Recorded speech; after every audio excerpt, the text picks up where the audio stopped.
President Trump hasn't given a deadline for this war. He said 4 to 5 weeks earlier this week. He said we're ahead of schedule earlier this week. He also, though, posted that there's not going to be any deal with Iran except unconditional surrender.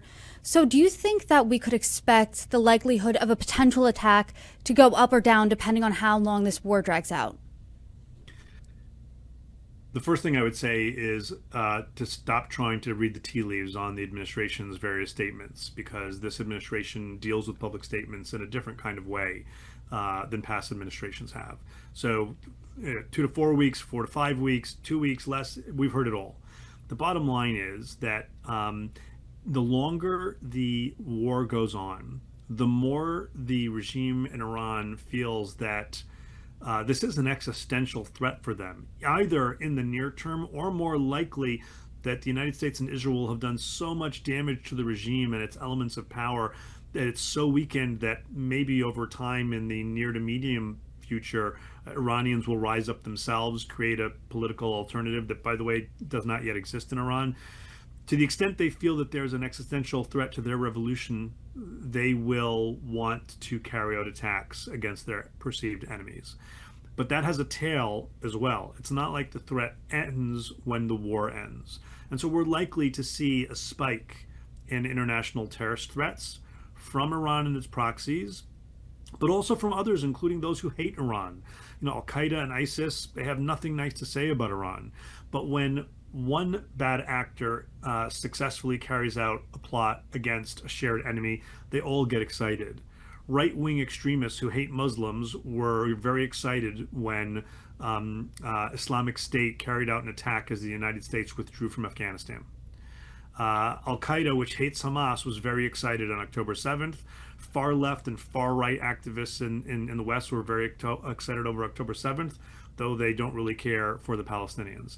Here too, a war with Iran is likely to activate more people who see terrorism against the West as something they want to do, and that won't necessarily end when the war ends. I know you said the threat of an attack is heightened, but people don't need to walk out of their house and be extra concerned, be scared that a terrorist attack is going to happen right outside of their door because the government has handled this type of thing before.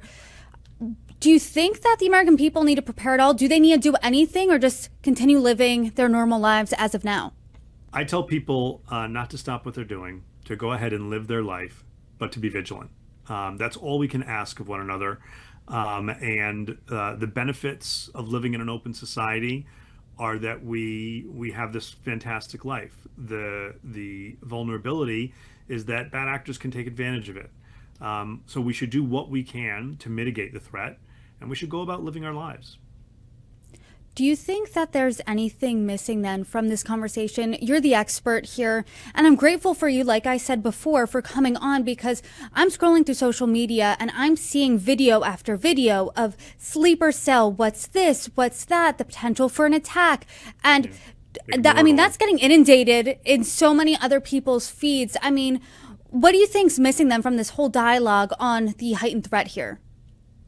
Look, I think that the media, with respect, loves terms like sleeper cells because they know it'll get clicks.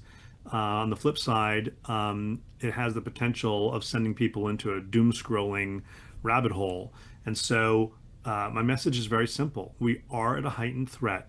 Authorities are well aware and very much on top of it. So be vigilant and be aware and live your life.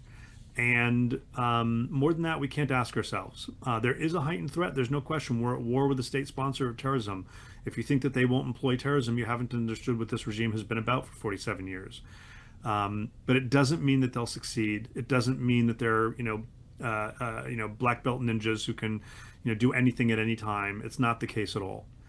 You can see behind me, I have Red Sox things on the wall. There's good and there's evil in the world. In my book, the Red Sox are good and the Yankees are evil. But however you define it, it's there.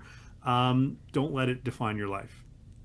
Well, I'm in New York, so I think the Yankees certainly are good, although I am a Phillies fan myself. Dr. Levitt, thank you so much for joining me. You are welcome back anytime. Thank you so much.